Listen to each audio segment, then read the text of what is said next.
Buenos días, bienvenidos al curso de psicoanálisis sobre la segunda tópica freudiana, en el que estamos estudiando dos textos fundamentalmente, Más allá del principio del placer y El yo y el ello. Todavía estamos en Más allá del principio del placer, hoy vamos a estudiar el punto 5. Pero antes de comenzar os quiero decir que la agenda de esta semana del Grupo Cero es muy intensa. Que tenemos actividades desde el jueves, hay un cabaret poético musical en Madrid, el viernes hay un espectáculo flamenco, tango y poesía en el Centro Cultural Hortaleza en Madrid, a las 7 de la tarde a la vez hay una conferencia abierta gratuita en la escuela sobre la neuropsicosis de defensa, histeria, fobias y obsesiones, a las 7 de la tarde, conferencia de entrada libre en la escuela, que podéis ir o también la podéis seguir online a través de Facebook o a través de la plataforma de la escuela. Y a las 8:30 vamos a hacer un recital homenaje a Leopoldo de Luis, el gran poeta Leopoldo de Luis, que es español y que este año se cumple su centenario. Nació en 1918 y se cumplen 100 años de su nacimiento. Eso el viernes, y el sábado tenemos en Alcalá de Henares, desde donde estamos emitiendo, presentación del libro Amor, Sexo y Dinero a las 6 de la tarde, y a las 7:30 un recital de los poetas despiertos en acción en la librería Notting Hill. Y el domingo haremos emisión de Poetas Despiertos en Acción, como cada domingo, desde Facebook. Eso lo hacemos todos los domingos. Entonces, bueno, una agenda de actividades científico y cultural muy amplia, a la que os podéis sumar tanto presencialmente o online, desde cualquier parte del mundo. Dicho esto, comenzamos. Yo soy Virginia Baldomino, psicoanalista del Grupo Cero, y estamos emitiendo desde Alcalá de Henares, Madrid, España, este curso de psicoanálisis que organiza la escuela Grupo Cero y que se imparte aquí en esta consulta. Hoy vamos a estudiar el punto 5 de Más allá del principio del placer.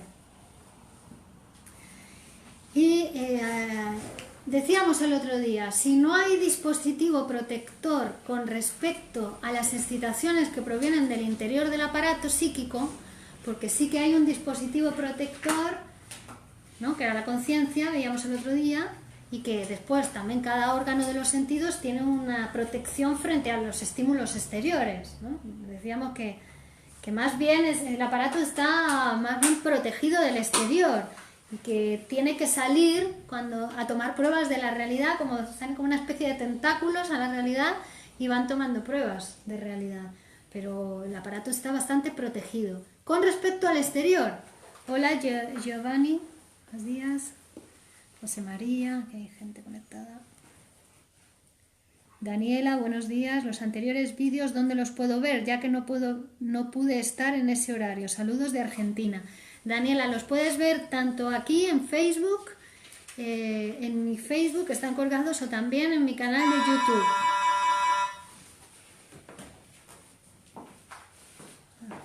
Bueno, entonces, con respecto al exterior está bastante protegido, y además siempre le queda la posibilidad de rajar, de salir corriendo y huir, ¿no?, del estímulo del exterior, que al aparato psíquico le produce malestar, le produce displacer. Pero ¿qué sucedía con respecto a los estímulos del interior del aparato psíquico? Que ya veíamos que uno no puede huir de sí mismo, o es mucho más difícil, ¿no? Entonces, claro, el aparato ahí pues hace otra serie, otra serie de procesos, ¿no? Tiende a reprimir, ¿no?, a alejarlo de la conciencia, eso que le resulta displacentero, que le molesta. Pero esos estímulos que provienen del interior del aparato, que son displacenteros, pueden actuar incluso produciendo efectos análogos a una neurosis traumática, de las que decíamos el otro día, ¿no? A una neurosis de estas que se producen cuando uno tiene un accidente automovilístico o accidente ferroviario, donde no hubo preparación para ese acontecimiento brusco, violento, que significó un susto, ¿no?, para el aparato. No había habido miedo, no había habido angustia, y eso es lo que produce la neurosis traumática. Bueno, pues también cuando esa estimulación exagerada para el aparato, que no está preparado, llega del interior del propio aparato psíquico. Veíamos sueños, fantasías, recuerdos, el deseo y sobre todo las pulsiones, que es lo que vamos a ver hoy, ¿no? Pues también pueden actuar produciendo un efecto análogo a una neurosis traumática, porque de eso no se puede huir, ¿no? De lo que proviene del aparato psíquico, no hay dispositivo protector, ¿no? Entonces, las fuentes más ricas de estas excitaciones interiores es lo que llamamos las pulsiones. En los animales se llaman instintos, ¿vale? Pero Freud nos va a permitir diferenciar entre lo que es un instinto y lo que es una pulsión. Lo que es un instinto animal, por supuesto el ser humano es un animal, ¿no? O sea, asumimos eso, ¿no? La ley de la evolución de las especies de Darwin, ya asumimos que provenimos de una cadena evolutiva. Pero claro, somos un animal muy especial. ¿Por qué? Porque hablamos. Eso es lo que nos diferencia de los animales. Que nosotros hablamos, tenemos el lenguaje. Y lo que nos hace propiamente humanos es eso. El lenguaje, es la palabra, ¿no? Entonces, claro, no se puede hablar propiamente de instintos en el hombre, sino que en el hombre hablamos de pulsiones. Es decir, son representantes de todas esas actuaciones de energía procedentes del interior del organismo y transferidas al aparato psíquico. Claro, porque si no fuéramos humanos, no tuviéramos el lenguaje... Hola Reyes, buenos días. Si no tuviéramos lenguaje, fuéramos animales, sería puro instinto, ¿no? De actuar de acuerdo con los instintos. Pero tenemos psiquismo. Señoras, señores, tenemos psiquismo, somos humanos. Y entonces, claro, pues toda esa energía que proviene también del cuerpo, del organismo, instintual, por decirlo de alguna manera, pasa por el psiquismo. Entonces ahí ya todo se desvirtúa un poco, está todo pervertido por el lenguaje. Y eso es a lo que llamamos pulsión, ¿no? Ese representante de las actuaciones de la energía en el organismo, en el cuerpo, que también tiene que pasar por el psiquismo. Todo en el ser humano se elabora por dos vías: vía orgánica, vía cuerpo, y vía psíquica. Y cuando alguna de las dos vías de elaboración de los estímulos falla o no funciona del todo bien, pues da lugar a una problemática, una enfermedad. Por ejemplo, en la psicosomática, en la estructura psicosomática, hay una negación de lo psíquico. La enfermedad psicosomática es muda, es como si no hubiera psiquismo. Ahí, en ese fenómeno de la enfermedad, por supuesto es un humano el que la padece, ¿no? Pero ahí, en el síntoma psicosomático, ¿no?, hay una negación de lo psíquico. La tartamudez siempre se puede curar con el psicoanálisis. Si no hay una cuestión orgánica, ¿no?, que sea una... Claro, si es una cuestión, una tartamudez funcional, se cura con el psicoanálisis.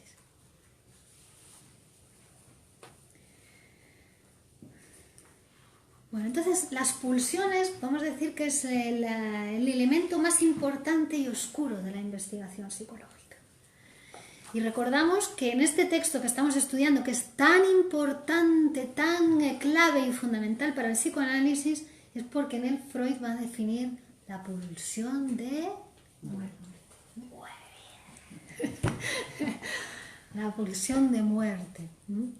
Que la negación de la pulsión de muerte significa no entender nada del psicoanálisis, ¿vale? Que cuando al psicoanálisis se le acusa de pansexualista, ay, es que todo lo explica por la sexualidad, dicen.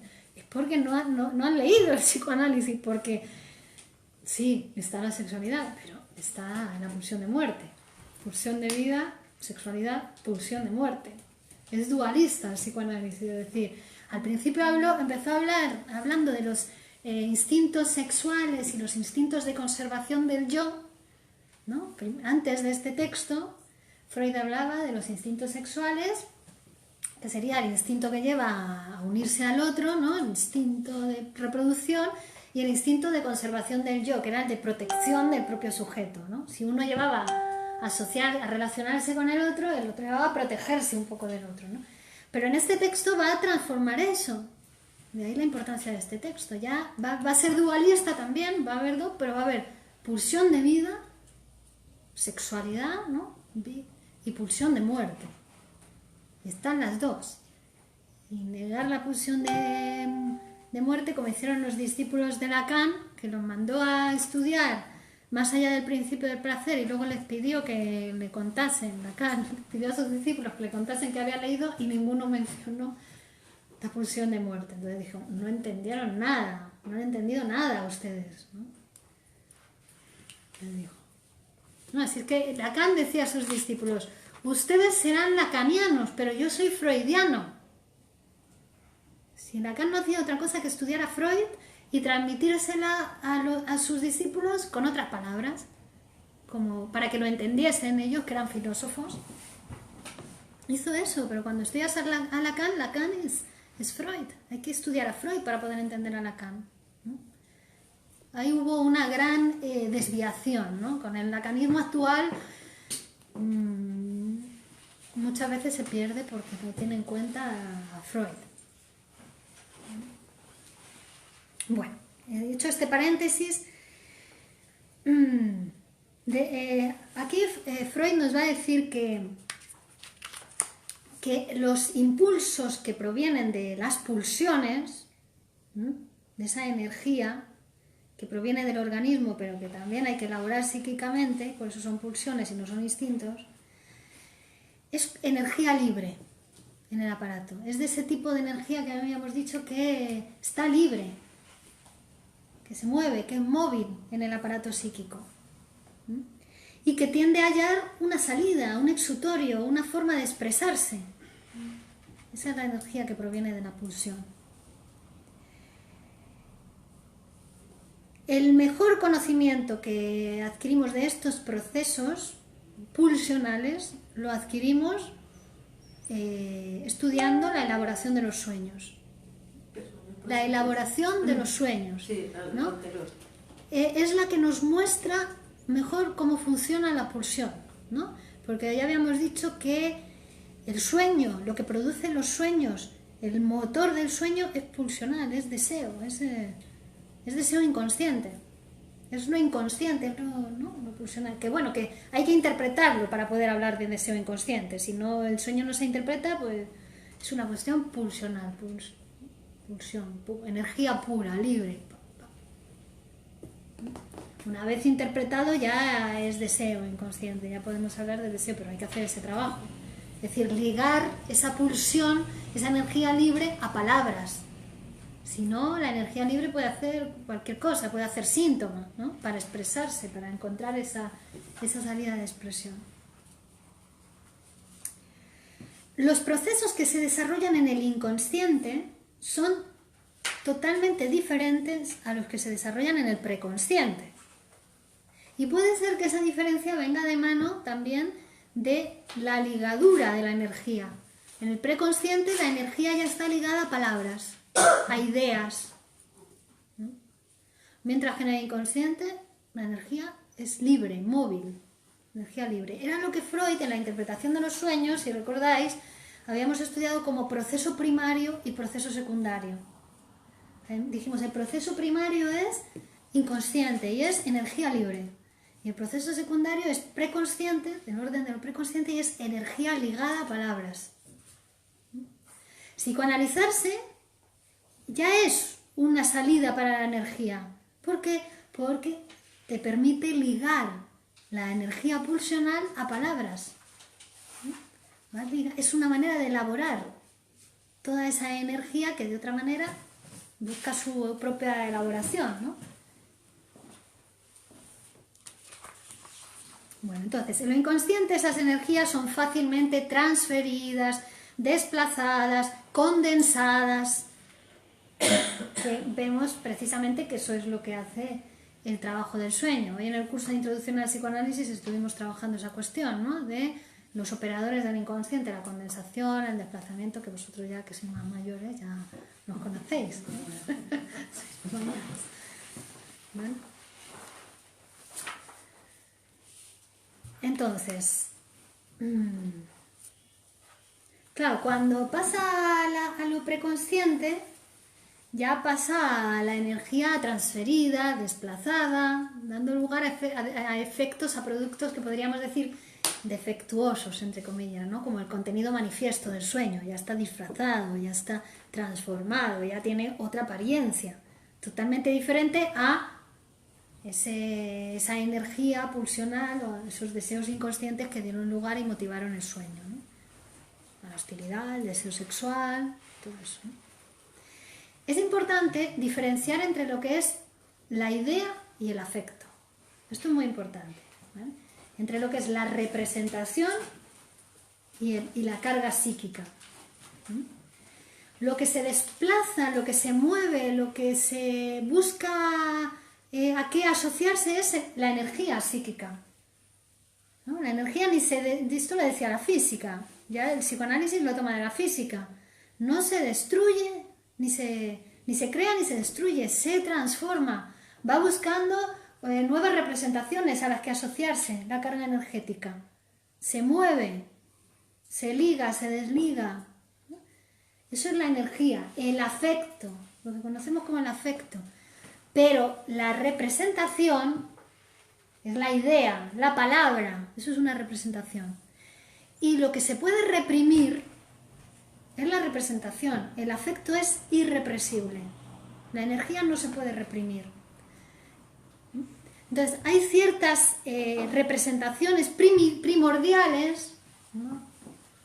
Que son las de las figuras parentales, porque fueron en nosotros, digamos que los primeros afectos se produjeron en nosotros o quedaron asociados a esas figuras parentales, ¿no? El primer deseo sexual hacia la madre o hacia el padre, porque fueron las primeras figuras con las que tuvimos relación, ¿no? Con las que aprendimos lo que era el amor, lo que era el odio, lo que eran los celos, lo que era la envidia, era con esos primeros representantes, esas primeras representaciones.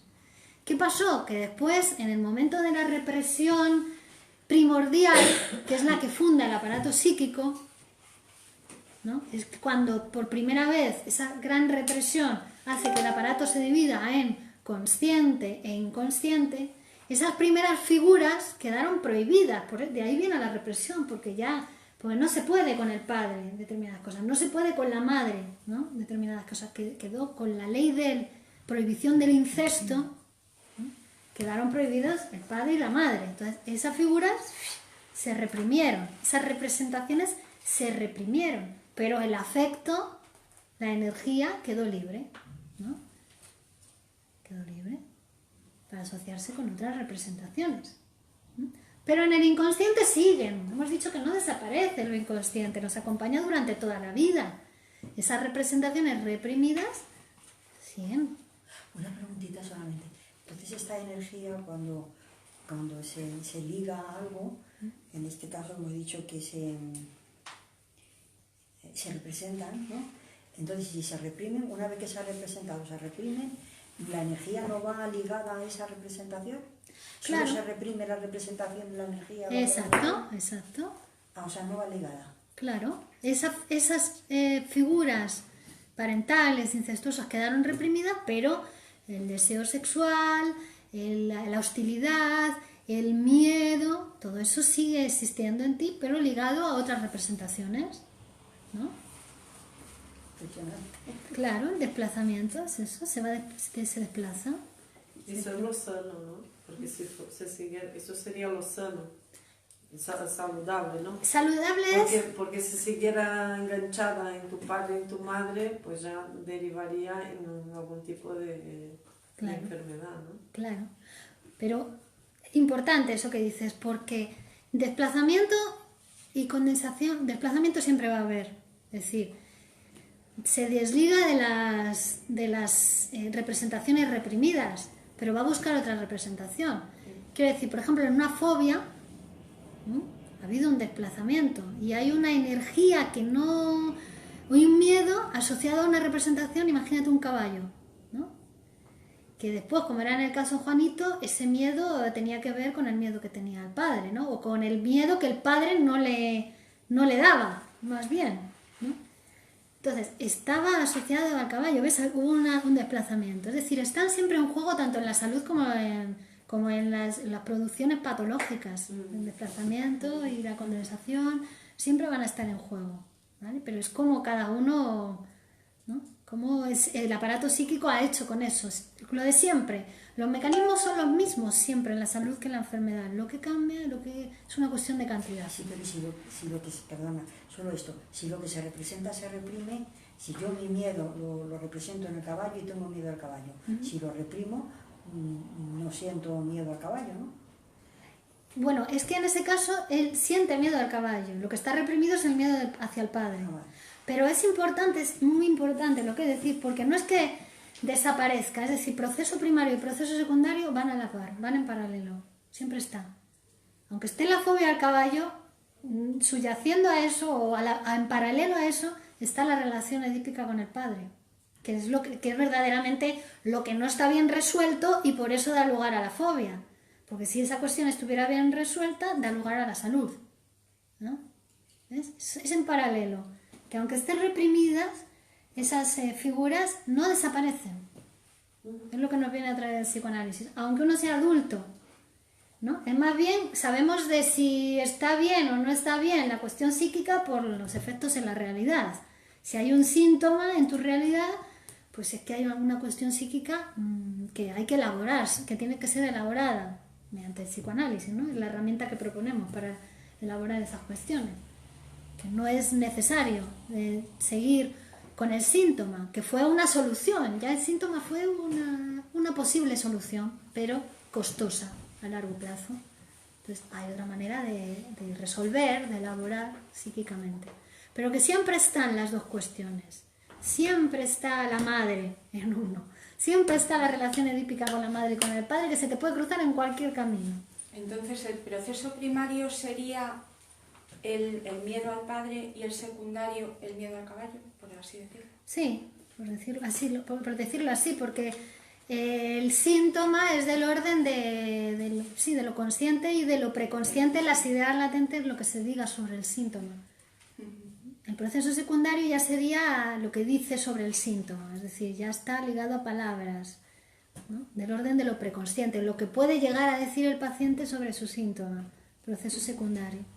Y el proceso primario sería la interpretación, ¿no? Que ya toca lo inconsciente, ¿no? Claro, la interpretación viene a poner palabras a esa energía libre que es del proceso primario.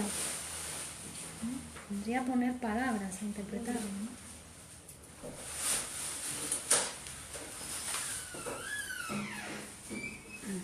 Todos los impulsos instintivos, todas las pulsiones parten del sistema inconsciente, que ya vamos a ver en el yo y el ello cómo está distribuido, ¿no? El inconsciente. Vamos a ver el inconsciente, vamos a ver el yo, el ello y el superyo, qué partes de cada uno es inconsciente. Eso lo vamos a ver en el yo y en el ello, en el siguiente tema.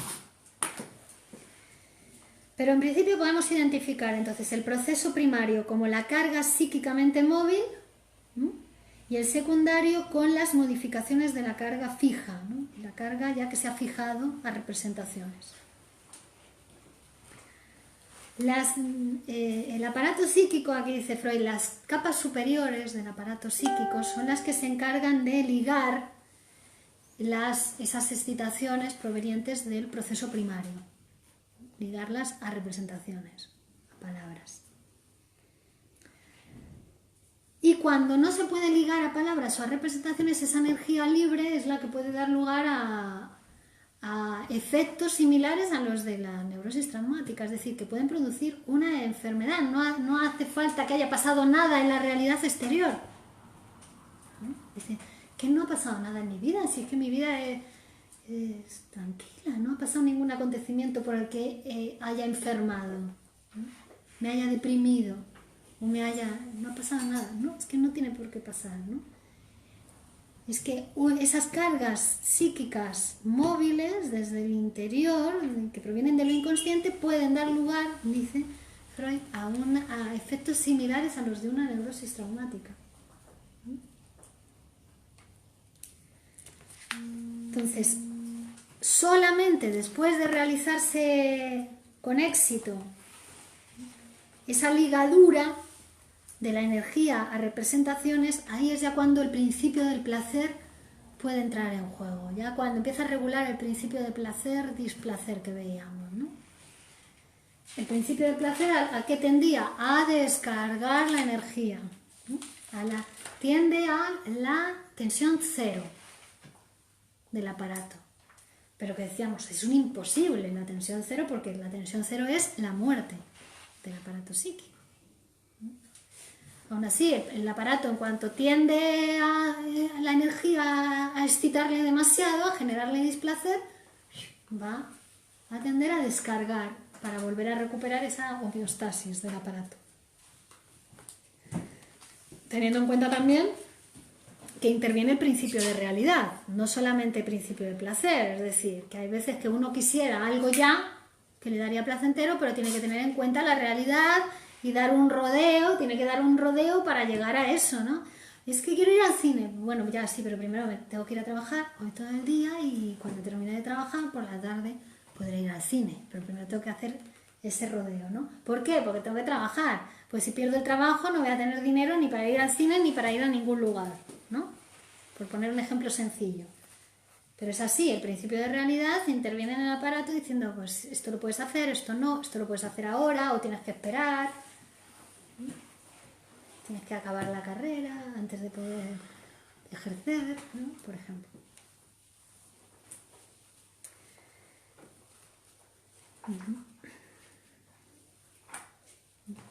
Pero antes de que entre en juego el principio del placer, el aparato psíquico tiene que ir ligando esa excitación que proviene del proceso primario, ligarlo a representaciones, tiene que hacer ese trabajo. Aquí nos saludan desde, a ver, wow, qué gente. Excelente, saludos desde Los Ángeles, California. Hola Laura, gracias. Y tenemos aquí a HIDC, a Mireia Osuna, a Ana Carrasco. Hola Ana, ¿qué tal? A Laura, SMO, Beni, Juliet Gallego, ¿cómo estás Juliet? Ivana Alcaide, Gustavo Saavedra, María R. Almeida, José Antonio Fernández, Claudio Bullier, Ernesto Fuentes, Giovanni Camarota, Jesús María Pajuelo, Daniel Andrade, Emilio Velasco, Tomás Andreu y Miguel Ángel de Castro. Hola a todos. Bueno, entonces, la obsesión de repetición, que estamos hablando también de ella desde las clases anteriores, ¿no? Que veíamos que hay una tendencia a repetir en la vida de los sujetos, y hemos visto también que cómo se manifestaba en los niños. ¿Os acordáis del Forda? Tiraba el juguete y que era una manera de elaborar la ausencia de la madre, ¿no? Era como una especie de, decíamos, hasta de venganza. No te vas tú, te echo yo, ¿no? Tiraba el juguete, pero era la elaboración de cuando la madre se iba. El Ford, ¿no? Fuera. Y esa tendencia a la repetición también la vemos en la cura analítica, en los procesos de psicoanálisis, en la transferencia, ¿no? Cómo se repite. La compulsión a la repetición se repite en el tratamiento analítico del paciente. Pasa que el paciente va creciendo, se va transformando y va adquiriendo herramientas para manejar de otra manera, ¿no? Sobre todo el psicoanalista le interpreta cuando se repite, ¿no? Y ahí puede hacer otra cosa. Y también vimos cómo cuando se opone al principio del placer, es decir, produce dolor, sufrimiento, parece hasta demoníaco, ¿no? Cómo se repite eso en la vida de uno, eso que produce sufrimiento y sin embargo, otra vez me encontré con mi madre en el camino, ¿no? Con la madre esa, no con la señora madre que tienen ustedes en su casa, sino con la madre que tienen en su inconsciente. En los juegos infantiles también habíamos visto cómo el niño va al médico y luego va a casa y con los hermanitos repite lo mismo que le ha hecho el médico, ¿no? Le ha hecho abrir la boca, entonces va a casa y ahora todos los hermanitos pequeños les hace abrir la boca para vengarse en ellos de lo que le hizo el médico, ¿no? Cuando fue a visitarlo. Los juegos infantiles tienden a repetir un suceso desagradable porque así consigue dominar esa violenta impresión que les generó a ellos, repitiéndola, es un poco en el intento de poder dominar esa cuestión, esa excitación. Como habíamos visto también en los sueños de la neurosis traumática, ¿no? Como aquel que había experimentado un accidente después a la noche soñaba otra vez con el accidente y no se soñaba sano, ¿no? Sino que se repetía otra vez la escena traumática, ¿no? Que era como un intento de dominar, porque no había tenido en la situación real, vivida, experimentada, no había habido preparación para ese suceso violento. Y en el sueño es como si hubiera un intento de, ¿no? Parecía la angustia como un intento de reparación de esa situación, preparándose ante ella, ¿no? Para dominar la situación. Entonces, cada nueva repetición es para perfeccionar ese dominio, ¿no? El deseado dominio. Pero también en los sucesos placenteros el niño muestra su deseo de repetición. Muy habitual, como en los niños les cuentas una historia, ¿no? Y al día siguiente se la vuelves a contar y quieren que se la cuentes exactamente igual que la primera vez. ¿Cambias algo para hacerlo más bonito? No, mamá, así no, así no era así, te lo cuentan exactamente como se lo contaste la primera vez, ¿no? No permiten ningún tipo de alteración del cuento o de la historia. Pero claro, esto tiene una explicación. Es como si quisiese volverse a encontrar con con lo primero que percibí, la identidad de percepción, con lo que percibieron por primera vez, ¿no? Esto tiende a desaparecer después en la vida, aparentemente, ¿no? Por ejemplo, te cuentan un chiste por segunda vez y ya no tiene el efecto que tuvo la primera vez, ya no te hace tanta gracia. O vas a ver una obra de teatro por segunda vez y ya no te genera la misma impresión que te produjo la primera vez, ¿no? Pero sin embargo hay una tendencia también en el adulto siempre a encontrarse con la identidad de percepción. Cuando intentamos recordar algo, en el recuerdo hay una regresión. Es lo que se llama regresión en psicoanálisis. Hay un intento de volver de nuevo a aquello que percibimos, que es imposible, no se puede llegar a la identidad de percepción. Lo que percibimos se quedó fuera del aparato psíquico. Entró, ya hemos dicho, una parte ínfima del exterior, si el aparato está muy protegido frente al exterior. Entonces entra solamente aquello que nosotros tomamos como muestra de realidad, que ya es una parte muy pequeña y además distorsionada por nuestro propio aparato, por nuestro propio deseo. Entonces, cada vez que intentamos recordar, ir para atrás, regresar a aquello que pasó, ya es un intento de alcanzar la identidad de percepción, un intento de repetir aquello, como hace un niño cuando quiere que le cuenten la historia de la misma manera. Y bueno, y en el sueño también se produce una regresión. Una preguntita sobre ¿qué pasaría si percibiéramos la realidad tal como es, sin tanta defensa? No sé. No sé. Bueno, lo que sí sé es que la neurosis te aleja de la realidad, ¿no? Te lleva a vivir en tu mundo psíquico.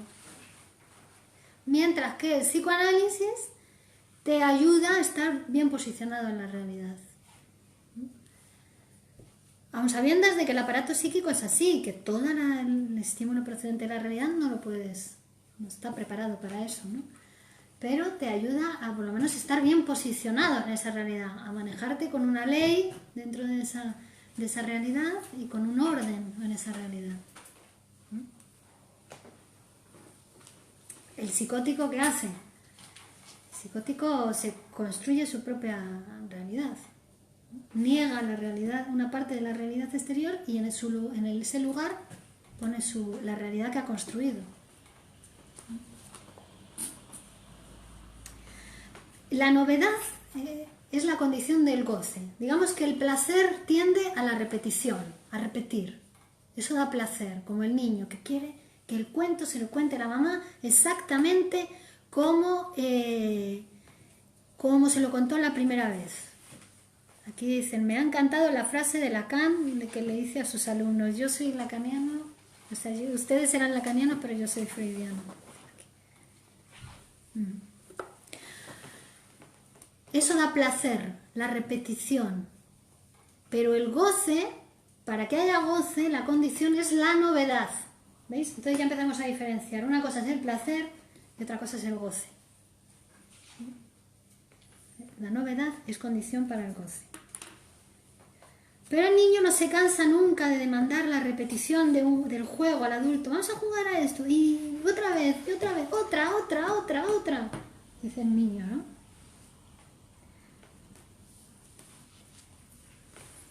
No se opone al principio del placer, la repetición, porque es el reencuentro con la identidad. Y eso da placer. Es una fuente de placer. En el analizado se observa esa obsesión a repetir en la transferencia con el psicoanalista los sucesos de la infancia. Repite con el analista en ese proceso de transferencia los sucesos de la infancia. ¿Esto qué significa? Que se comporta infantilmente.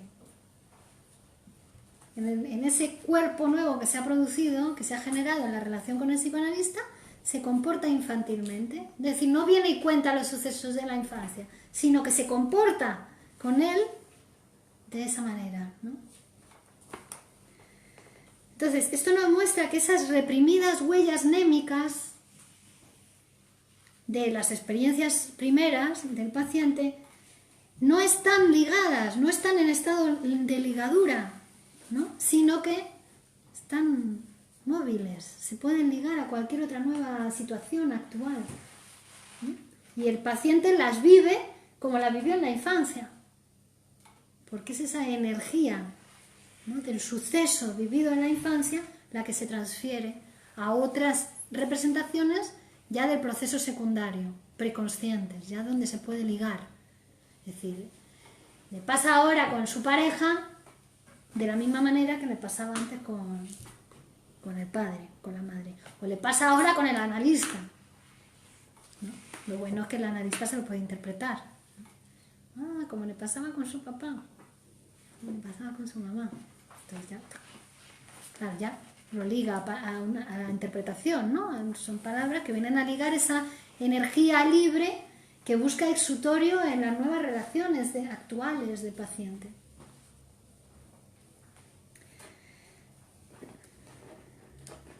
Claro, dada esa libertad, pueden formar por adherencia de la carga psíquica a los restos diurnos una fantasía onírica o un síntoma. Pueden formar nuevas producciones del inconsciente. Entonces, la obsesión de repetición se nos aparece como un obstáculo terapéutico. ¿Por qué? Va a repetirse también cuando el paciente está en el análisis. La obsesión de repetición está ahí, la compulsión a la repetición. Y esto también se ve en ese temor que el paciente a veces dice, está en el análisis y teme entrar en un campo, en un nuevo campo que se le presenta, ¿no?, para psicoanalizar, para hablar de él, porque teme despertar algo que está dormido, ¿no? Como si ya tuviera un presentimiento de que esa compulsión a la repetición se va a despertar, que va a haber de nuevo una nueva repetición del ciclo, ¿no? Hay un saber. Entonces, ¿cómo se relacionan esas pulsiones, esos impulsos instintivos con la obsesión de repetición, con la compulsión a la repetición?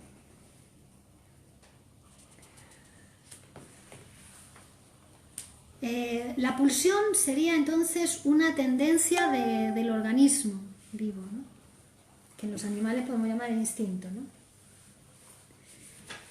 y que es una tendencia a reconstruir un estado anterior. Un instinto es una tendencia a reconstruir un estado anterior. Y en el organismo vivo, en el organismo animado, el estado anterior, ¿cuál era? Un estado inanimado. El organismo vivo proviene de un estado inanimado. Entonces, como se piensa, es así, es el organismo inanimado, dadas una serie de influencias del mundo exterior, son las que hicieron que se animase ese organismo. Cualquier organismo vivo, no tiene por qué ser el humano, cualquier organismo vivo, cualquier célula, cualquier ameba, cualquier organismo vivo nace de un estado inanimado y por efecto de ciertas influencias del mundo exterior adquirió vida.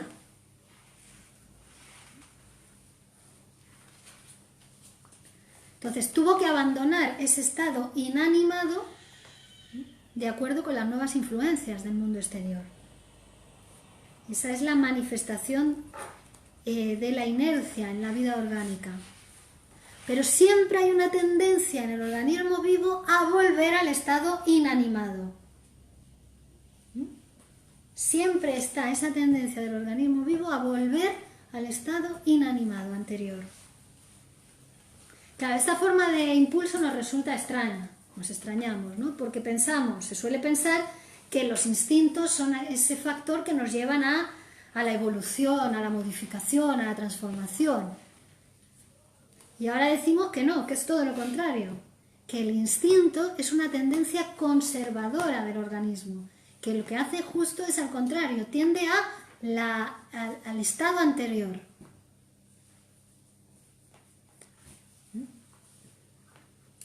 Por comparación, Freud nos trae el ejemplo de los animales, ¿no? Nos dice, los peces, cuando tienen que desovar, viajan kilómetros y kilómetros, ¿no? Incluso contracorriente, hasta aguas muy lejanas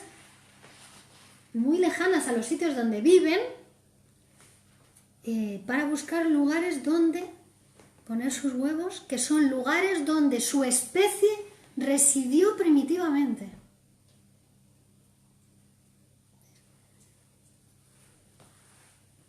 Y las aves de paso lo mismo, viajan kilómetros y kilómetros para ir a lugares donde su especie residió primitivamente.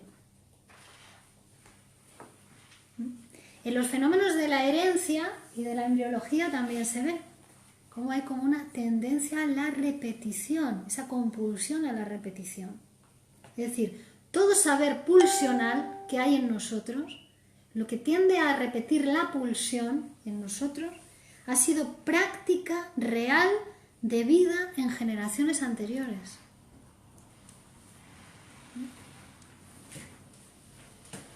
Un germen de un animal vivo, cualquiera, se haya forzado a repetir en su evolución, aunque sea abreviadamente, porque ese germen a lo mejor puede vivir 2 días, todas las formas del animal del que desciende. El ser humano, en 4, 5 años, 10 años, adquiere todo el saber que el ser humano ha adquirido a lo largo de millones de años. Y el niño lo adquiere ahí en 5, 6 años, 10 años.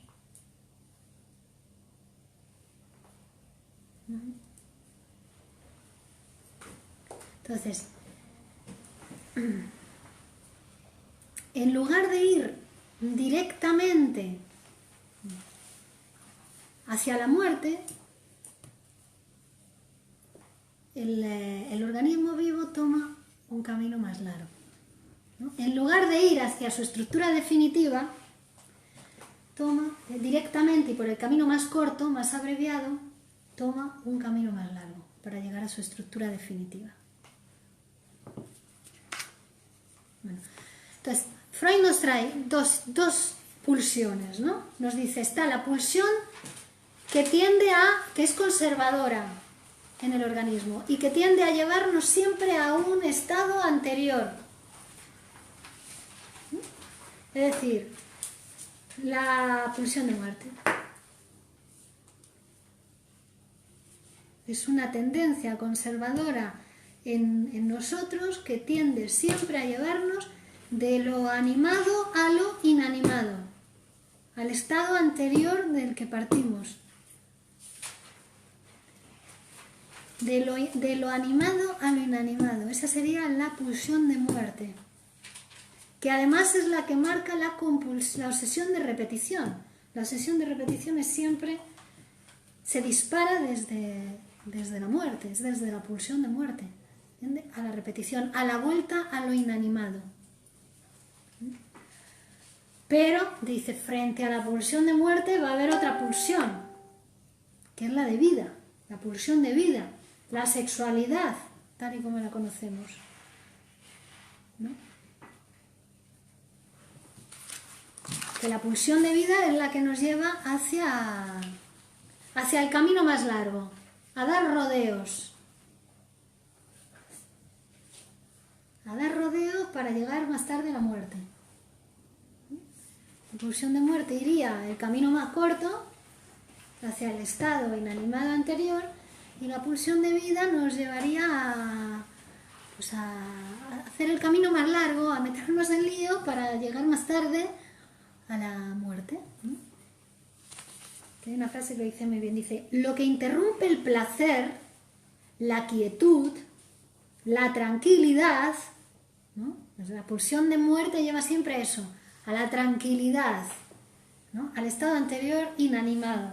¿Veis? La gente dice: yo lo que quiero es estar tranquilo.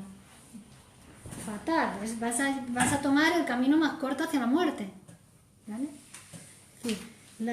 La pulsión de muerte lleva a la compulsión a la repetición y siempre es hacia la tranquilidad, hacia la quietud, ¿no? Y lo que interrumpe ese placer, ese es el placer, la repetición es hacia el placer, ¿no? Tensión cero del aparato. Lo que interrumpe eso es la sexualidad. La sexualidad, ¿por qué? Porque la sexualidad es la que va haciendo el camino más largo hacia la muerte. Es un encuentro siempre que no se realiza, la sexualidad. Siempre es un encuentro a medias, siempre es un encuentro que falla, ¿no? Entonces el placer es la pulsión de muerte. El placer, en su extremo máximo, en su tendencia máxima, es tensión cero del aparato, muerte.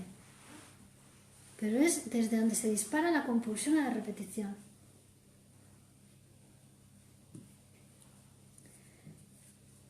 La pulsión sería para Freud el montaje mediante el cual la sexualidad interviene en la vida psíquica.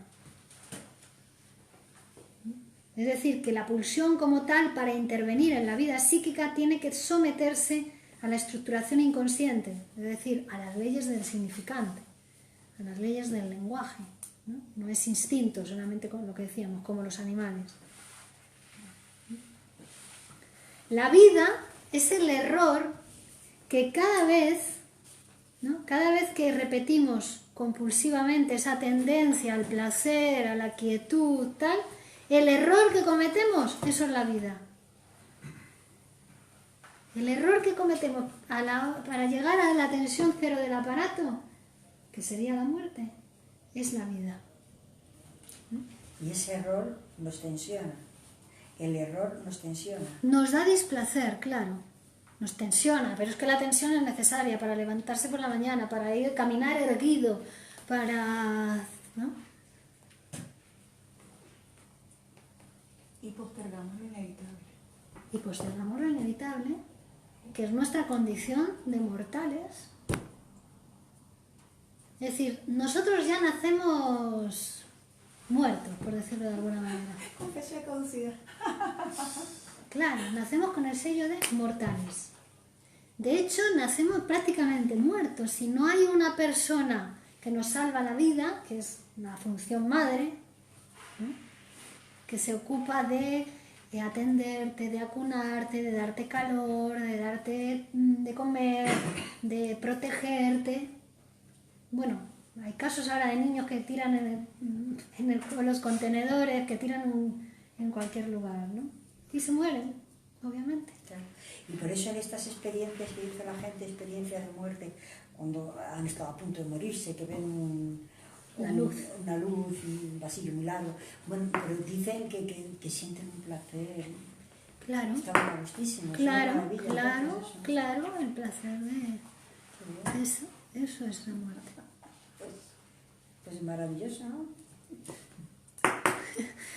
Claro, es que están las Y es dos. que y la vida son problemas continuos. Y la vida es tensión, displacer, problema, pero eso te alarga la mantiene vida. vivo. Eso te alarga el camino hacia ese final inevitable. Sí, claro, pero entonces, partiendo de esto que estoy viendo ahora, no sé, qué importancia es estar vivos y lo importante es ser feliz, ¿no? Bueno, pero la felicidad siempre se halla en el camino de un trabajo. Quiero decir que en ese trabajo es donde uno va encontrando la felicidad, ¿no? Como camino, como proceso también, porque como meta, bueno, Ítaca está ahí, ¿no? Pero, claro, ¿no? Siempre van juntas, pulsión de vida y pulsión de muerte. Tampoco se pueden pensar por separado. Es decir, las dos trabajan para la vida, ¿no? Porque veis que está la tendencia a la quietud, al placer, pero me equivoco, afortunadamente, y ahí entra pulsión sexual, pulsión de vida, eros. Eros es pura energía sexual, que viene a incomodar, pero viene también a... Es decir, si todo fuera pulsión de muerte, es la catatonía. Hay gente que pulsión vive de así. vida también es placer, ¿no? Placer es reducción de la tensión del aparato. ¿No? Placer es cuando el aparato tiene cierta tensión y siente displacer, porque la excitación sexual, ¿no?, va produciendo displacer. Entonces uno tiende, imagínalo con el coito, ¿no?, con la sexualidad genital, tiende al encuentro. ¿Para qué? Para reducir el displacer. Para liberarlo, Claro, el máximo placer que se siente en el orgasmo.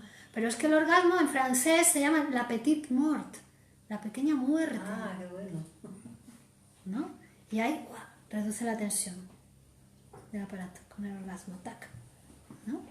Es un juego de placer-displacer, pero el máximo placer, el punto extremo del principio del placer es la muerte, es tensión cero del aparato, ¿no? Hay gente que vive catatónico, no sé cuántos años puede vivir uno catatónico, pero vive así, no hace nada. Camino más corto hacia la muerte. Y luego es que, no sé si alguna vez les pasa, es que todo está muy bien, estoy muy tranquilo, ¿sabes? A ver, ¿en qué me meto? ¿En qué lío? ¿Te metes a hacer una carrera nueva? Yo qué Claro, sé, porque a tener otro hijo. alarga la vida, son los nuevos proyectos alarga la vida. Una persona se jubila, si no tiene un proyecto después de la jubilación, va a vivir pocos años. Y seguro que conocéis casos, ¿no? Entonces tiene que construir nuevos proyectos, o mejor dicho, hay que construirlos durante toda la vida. Empezar a pensar la jubilación cuando tienes 20. ¿Qué vas a hacer cuando tengas 70, cuando tengas 80, cuando tengas 90, cuando tengas 100, cuando tengas 110, cuando tengas 120, cuando tengas 130? Porque si no lo piensas, no llegas.